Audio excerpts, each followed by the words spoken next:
universal basic income is being talked about a lot now. And with technologies like AI coming in and that could lead to joblessness, it might even be something that's happening sooner than later. That, to me, seems like even a step further of not only telling people you don't need property, but even saying, guess what, you don't even need an income, which means maybe you don't even need intellectual property, or you don't need to have any assets as a person that could support you in the future because the government will take care of you. And it seems like every one of these layers, you're giving up more and more control. And when somebody asks to pay that bill one day, you're gonna find out how little control you have. Your thoughts on that, and then I wanna talk about money. Well, that's exactly my thought. And people don't realize that. We'll talk about money in a minute, but that takes us to the central bank digital currencies. But beyond that, the dream of a cashless society has always been very, very passionate in the minds of the would-be rulers of the world, particularly the bankers, because if there's a cashless society, then what is the medium of exchange if it's not cash? Well, we finally find out what it is. Nobody really knew what it could be. But in the last 20 years or 30 years, now we know. It's called digital. Digital currencies means they're electronic impulses somewhere, or electromagnetic remnants on little chips somewhere. What is that? Where is this money? We can't hold it. We can't stick it in a coffee can. We can't put it in the mattress. It's just somewhere out there. And so it's completely cashless. And whoever operates that system, who turns the knobs and switches the switches up and down, turns them on and off, and causes this person to have units and that person not to have any units, runs the world. Because they can cut you off of everything at will just by throwing a switch. And you will have no way to even eat or to sleep in a place that has a roof over it. You'll be on the street sitting on the pavement with a tin cup asking for donations, but nobody can donate because there's nothing to put in the tin cup.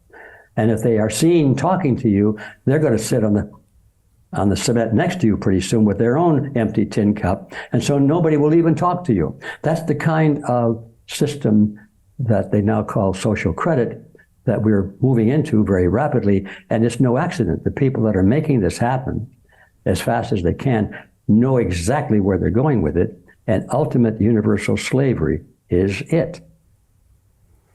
All right, I want to get into CBDCs, but before we do that, maybe we talk about money, because this is something you've done a lot of work on, a lot of research on. The book that I mentioned earlier, The Creature from Jekyll Island, talks about, I think, the birth of the Federal Reserve. Let me say a couple things to you. So there's people listening and they say, look, I don't want to own property, but Ed, I got money in the bank. I got $100 grand in the bank and I can see it on my statement, and that means I'm okay. I don't need a house. I don't need other property, because that I know is going to be there. And I'm curious how you have that discussion with people about money. About 2 years ago, we went pretty heavy into the digital asset system, crypto, et cetera. And when you start looking at things like Bitcoin, what I find fascinating about that is that you see a parallel universe, and it allows you to analyze your fiat system even better, because you can look at it through the lens of something that's not controlled by a federal government, that can't be taken away by a federal government, that can't be printed more of. And a lot of the people in this space seem to see this very clearly. But a lot of people today don't realize that maybe that money in their bank is not worth what it used to be worth. Maybe that money in their bank can be taken away from them by someone in Canada if they show up at a trucker protest. And again, it comes down to, like, what does that property ownership mean? I always tell my students, you think you have money, but actually the bank has the custody of your money.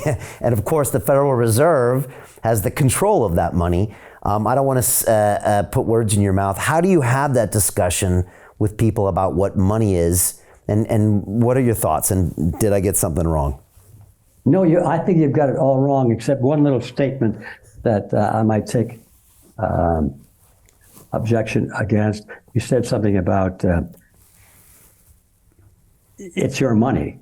I think that was it. I don't know if you're aware of it or not, but a few years ago, maybe it took a few years to happen, but I think it was about 5 years ago, there were some laws passed at the insistence of the Federal Reserve to bring the United States into conformity with what's already a fact in many other countries. And that is the fact that up until that point, the money that you put in the bank was in fact your money. And they call it a deposit, meaning that it's your money, you're just depositing in there temporarily. And they have time deposits, for example, where you can ask for your money, but they say, well, we'll give it to you, but we're going to take a little time because it's invested, you know.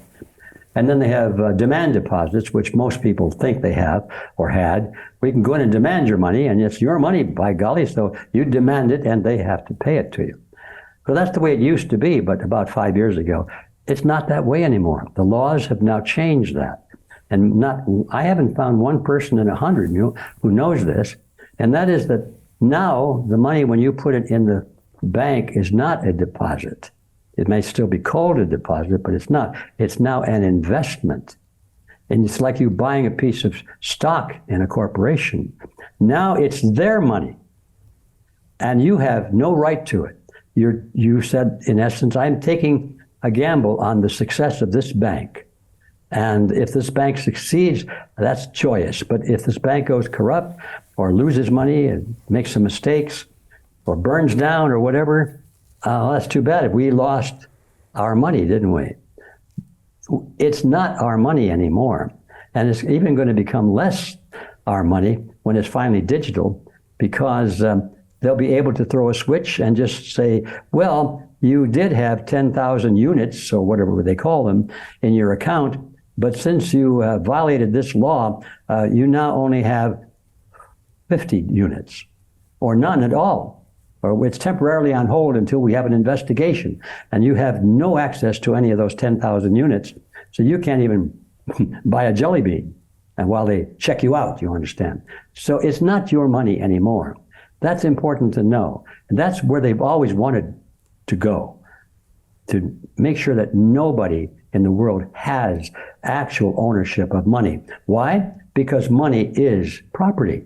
Now to come back to the first question. How does this relate? Money is property if it is ownership of something, which if you don't own it, of course, it's not property anymore. So they're attacking it from both directions. Money is important because you can exchange it for a house or a car or a loaf of bread or anything else. So it represents all of the things you need for your liberty and your survival.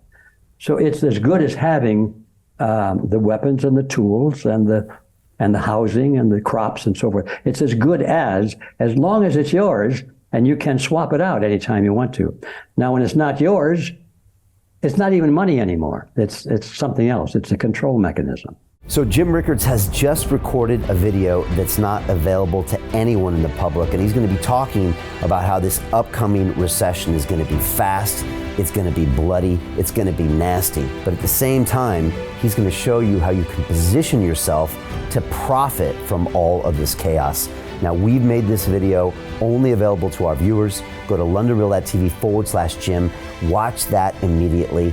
I can't say enough good things about Jim Rickards. He understands the global economic system better than any guest I've ever had on London Real. His predictions are almost uncannily true, and you can learn how to profit from his vision, from his expertise, and his understanding of economics. So go to londonreal.tv/Jim or click the link below. It's an excellent, excellent look on what's going to happen in the future and how you can position yourself to profit from that. Jim is one of the best in the business, one of my favorite guests on London Real, and he's very, very good at predicting the future and showing us all to profit from it. So click the link, and I hope you enjoy.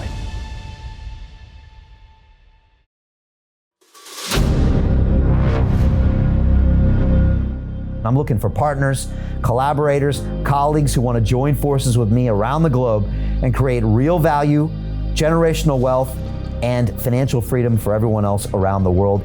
Get involved in the cryptocurrency markets, get involved in the NFT markets. This is your moment. Life all comes down to a few moments.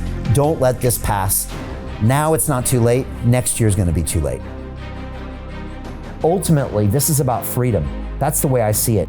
This is about giving power back to the people and enabling billions of people worldwide to use the financial markets to improve their lives and those of their friends and their families and their communities. Honestly, I think it's a violation of human rights not to allow people basic access to financial services. Because right now people are being kept in the dark, they're being robbed of education, and it's a travesty. And so I'm looking for people that want to join me and be a part of this solution. And that all happens inside the DeFi Academy. The gains my students are making are absolutely amazing. Double, triple digit gains in the first month alone. That's amazing. This will change your life. Now is the time to get involved. I'm going to tell you exactly how my students in my academy made money in the last 30 days. I'm talking about real trading results. And let me just whet your appetite a little bit. Let me hit you with some numbers. I'm talking Brendan from New Zealand is up 68.77% on the month. Steve from Europe up 83%. Albert in Singapore up 169.9% on one single trade. I got Susan up 153% on her call options alone. Also rocking 139% returns and 442% returns as well on individual trades. These are people that are changing their financial future in the last 30 days, but it's based on trading discipline. I've graduated over 500 students from inside my academy from over 54 countries around the world. It's amazing. When it comes to crypto, DeFi, and blockchain, we love this space. We truly believe it's the future. This is down to our core. It's authentic to what we're doing, and everybody can tell through the camera because you can't make this stuff up. If you're watching me now, wherever you are, I implore you, take 60 seconds right now and join my academy. Apply today. Now you've got a chance. Life all comes down to a few moments. What are you going to do? What's the choice that you're going to make?